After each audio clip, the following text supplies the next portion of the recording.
नमस्कार साथियों, कैसे हैं आप सभी। आशा करता हूं बहुत ही बढ़िया होंगे। आज हम लोग अकाउंटिंग के इस सेशन में लायबिलिटीज़ क्या होती है और लायबिलिटीज़ के टाइप्स के बारे में पढ़ेंगे। ये क्या नाम है, आप इसको पूरा कंसेप्ट समझेंगे कि लायबिलिटीज़ होती क्या है। ये भी एक धन होता है, कौन से धन को हम लायबिलिटीज़ बोलते हैं। तो आज हम लायबिलिटीज़ को अगर आप पूरी तरह समझना चाहते हैं तो हमारे वीडियो के अंत तक ज़रूर बने रहें, और अगर वीडियो अच्छा लगे वीडियो को लाइक कर लीजिएगा। चलिए, चैनल पहली बार आए चैनल को सब्सक्राइब भी कर लीजिएगा। तो हम लोग पढ़ने वाले हैं लायबिलिटीज़। लायबिलिटीज़ क्या होती है, ठीक है।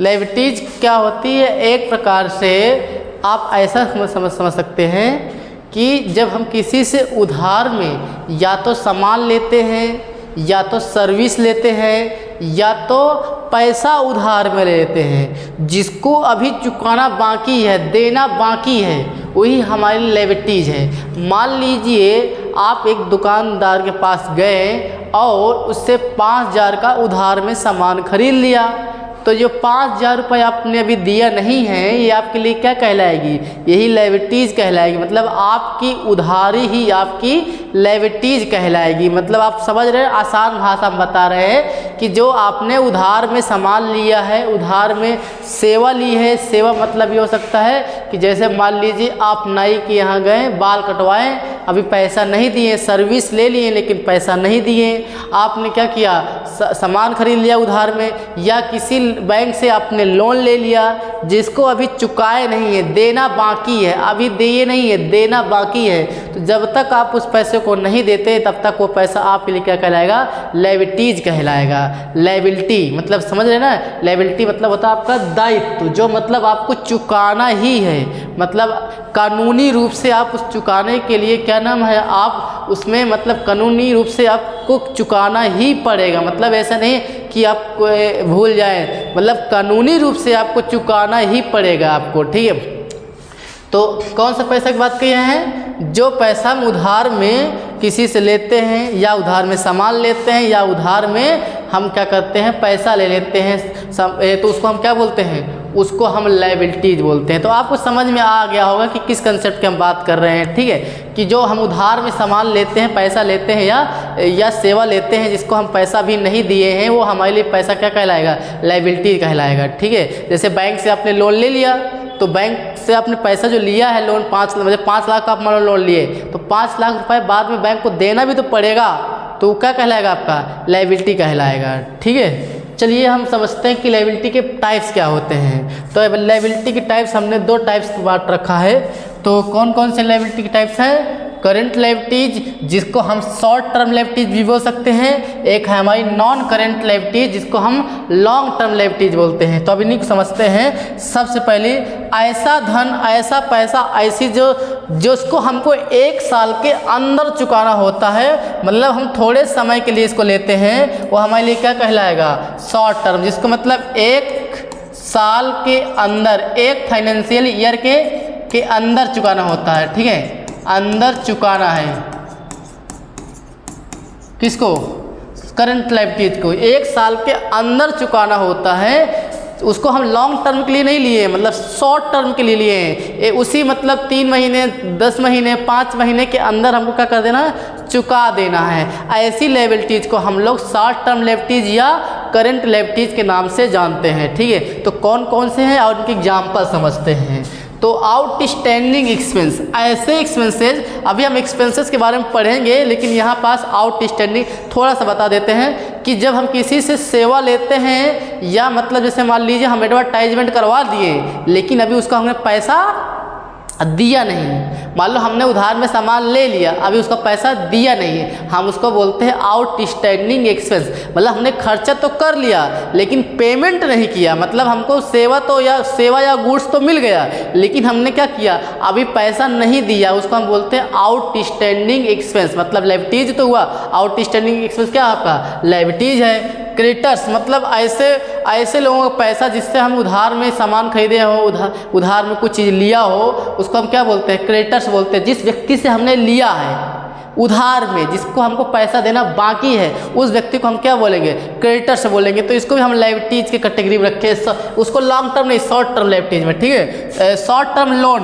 मतलब आप बैंक से कोई लोन लेते हैं, 1 साल के अंदर चुकाना होता है, तो तो हमारे लिए क्या कहलाएगा, उसको चुकाना बाकी है 1 साल के अंदर, तो क्या हो जाएगा, शॉर्ट टर्म लिएबिलिटीज हो जाएगा। या बैंक से हम ओवरड्राफ्ट करते हैं, ओवरड्राफ्ट एक प्रकार का ये भी लोन ही होता है, लेकिन किसी विषय जैसे क्रेडिट कार्ड नहीं होता उस तरह समझो कि ओवरड्राफ्ट भी होता है। तो बैंक ओवरड्राफ्ट भी हमारे लिए क्या लिएबिलिटीज, अभी तो निकाल लिए बैंक से ओवर पैसा, जैसे आपके उसमें 1 लाख रुपए हैं, आपको 1 लाख रुपए 1,25,000 चाहिए, तो 25,000 आप ओवरड्राफ्ट किए हैं, तो ओवरड्राफ्ट का पैसा आपको चुकाना पड़ेगा ना, तो बैंक को चुकाना पड़ेगा। तो ये भी क्या है, क्या 2-3 साल बाद चुका है, क्या उसी साल के अंदर चुकाना होता है, तो उसको क्या बोलते हैं, कुछ लिमिट होती है, उसको क्या बोलते हैं, शॉर्ट टर्म लिएबिलिटीज बोलते हैं। ठीक है, इसके अलावा हमारे पास क्या है कि ये अकाउंट पेबल या बिल्स पेबल बोलते हैं, हम इसको भी समझ लीजिए कि बिल्स पेबल क्या होता है। ऐसा जो हम तो आपको बताया था ना, receivable bills, receivable bills payable, तो बिल्स पेबल यहाँ पास ऐसा होता है जिसको पेमेंट हमको कानूनी रूप से चुकाना होता है। हमने उधार में दिया कि वो उधार में सामान लिया,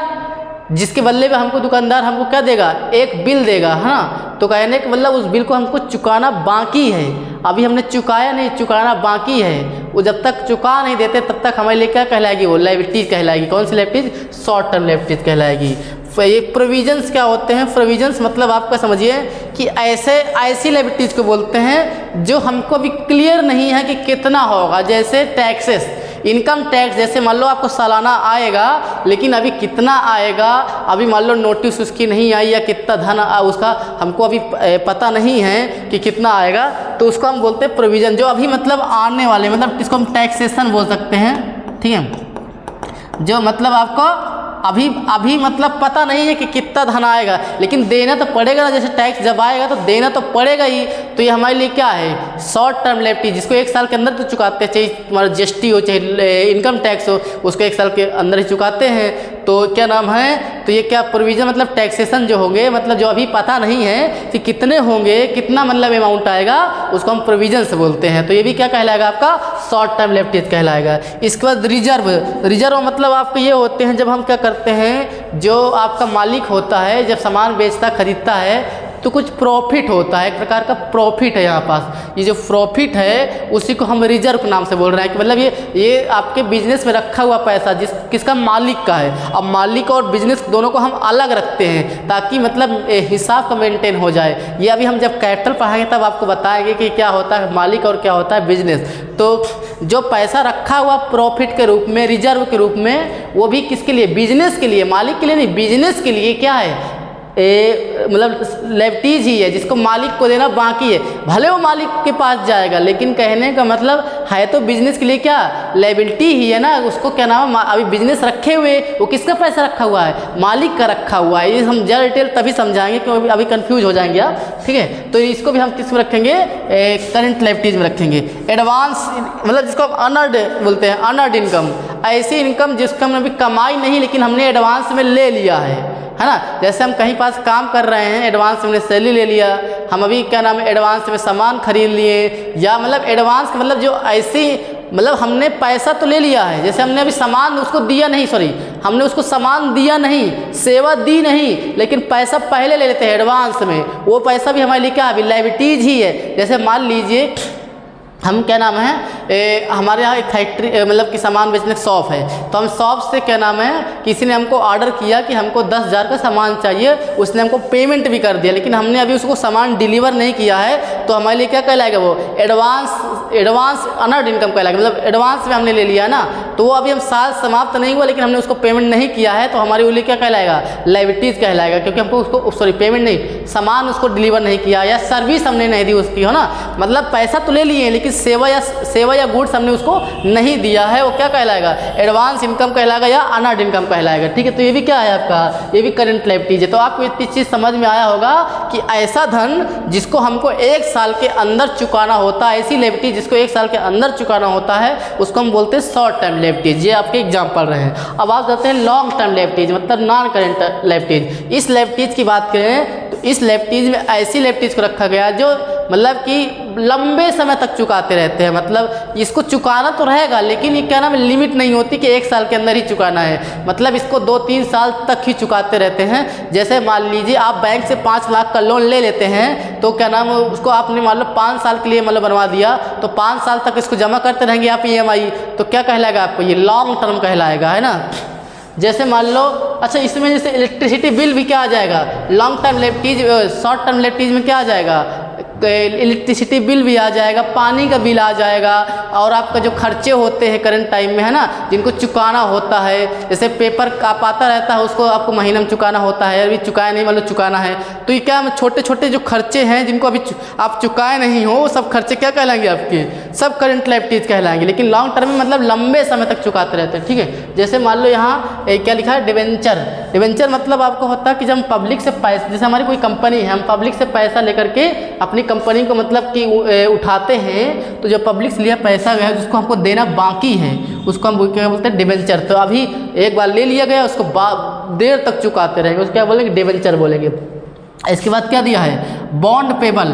बॉन्ड पेबल भी डिवेंचर जैसे ही है। जैसे मान लीजिए कि क्या नाम है, आप पब्लिक से पैसा ले लेते हैं, वो बॉन्ड उसको देते हैं, बॉन्ड, वो बॉन्ड बेच भी सकता खैर, लेकिन हम कह रहे हैं कि मतलब कि आप पब्लिक से पैसा लेकिन इसको भी लिए हैं, ये भी डिवेंचर जैसे ही है। इसमें आप कंपनी को उठाने के लिए आप क्या ले लेते हैं, उससे पैसा लेते हैं और उसको बॉन्ड दे देते हैं, मतलब ठीक है। बॉन्ड आप समझते हो, जो LIC वगैरह काम करते हो समझते हो बॉन्ड क्या होता है। तो मतलब लेकिन ये पैसा दोनों किससे लिया गया है, पब्लिक से लिया गया है। किससे लिया गया है, पब्लिक से लिया गया है, जिसको अभी क्या आपने चुकाया नहीं है लेकिन चुकाएंगे, इसलिए क्या कहलाएगा, लायबिलिटीज कहलाएगा, ठीक है। ये क्या होता है, मोर्टेज क्या होता है, मोर्टगेज क्या होता है आपका, मोर्टगेज भी आपका जब हम क्या करते हैं, किसी से लोन लेते हैं अपनी कोई असेट्स रख करके, करेंट टाइम में जो हमारी असेट्स है उसको गिरवी रख करके हम लोन लेते हैं, जैसे सोना गिरवी रख के रहिए, उसको हम मोर्टगेज बोलते हैं। तो लोन का इंटरेस्ट चुकाना रहेगा ना हमको, उसको असेट छुड़ाने के लिए हमको पैसा देना पड़ेगा ना, तो पैसा भी हमको देना बाकी है, अभी दिए नहीं हैं, तो क्या हो जाएगा, वो भी क्या हो जाएगा आपका नॉन करेंट, मतलब लॉन्ग टर्म लायबिलिटीज हो जाएगी। सब लंबे समय तक चुकाते रहते हैं, ठीक है। या हम बैंक से लोन लिए लंबे समय तक, ये भी क्या कहलाएगा आपका, नॉन करेंट असेट्स कहलाएगा, मतलब लॉन्ग टर्म असेट्स कहलाएगा, असेट कहलाएगा, लायबिलिटीज क्या कहलाएगा, लायबिलिटीज कहलाएगा। और इसके बाद से लॉन्ग टर्म EMI, जैसे आप मान लो ट्रैक्टर लेते हैं, ट्रैक्टर की EMI आप 5 साल चुकाते रहते हैं, तो वो भी क्या है आपकी, क्या है आपका, वो भी लॉन्ग टर्म लायबिलिटीज है, ठीक है। अच्छा यहाँ पास कैपिटल जैसे दे दिए हैं, तो कैपिटल भी मालिक से, ये पैसा किससे लिया जाता है, ये बिजनेस में पैसा कौन देता है, कौन देता है, मालिक देता है। तो मालिक जब पैसा देता है तो उसी पैसे को हम लोग, मालिक कहाँ लगा रहा है पैसा, बिजनेस में लगा रहा है। जैसे हम 5 लाख अपने बिजनेस पैसा लगा रहे हैं, तो हमारे लिए क्या कहलाएगी, कैपिटल कहलाएगी, ठीक है। हमको कैपिटल हमने दे दिया उसको, बिजनेस को, तो हमको इसको लेना बाकी है, तो हमारे लिए तो असेट्स है। लेकिन बिजनेस के लिए क्या है, बिजनेस मतलब बिजनेस को, मतलब ये समझो बिजनेस एक व्यक्ति है, वो क्या सोच रहा है कि मालिक ने हमको 5 लाख रुपए दिया है, इसको हमको कभी ना कभी चुकाना पड़ेगा, और जो चुकाना होता है वो क्या कहलाता है, लायबिलिटीज कहलाता है। तो ये क्या नाम है, अब जैसे मान लीजिए आपने पैसा लगाकर 5 लाख रुपए की बिजनेस चालू किया, तो बिजनेस क्या करेगा, ये आपको कभी ना कभी रिटर्न करेगा। बिजनेस मतलब आप ही निकालेंगे, लेकिन एक कल्पना करें, एक ऐसे आपको इमेजिन करवा रहा है कि बिजनेस क्या सोच रहा है कि मालिक ने पैसा हमको 5 लाख दिया था, इस पैसा को हमको कभी ना कभी वापस करना पड़ेगा, तो क्या कहलाएगा आपका, लॉन्ग टर्म लायबिलिटीज कहलाएगा। तो आपको इस चीज़ समझ में आई होगी कि लायबिलिटीज क्या होती है और इसके टाइप्स कितने होते हैं, और इसके एग्जांपल आपको समझ में आए हो तो हमारे वीडियो को लाइक कीजिएगा, और अच्छा वीडियो लगा हो तो क्या नाम है, वीडियो को शेयर भी कर दीजिएगा। जय हिंद।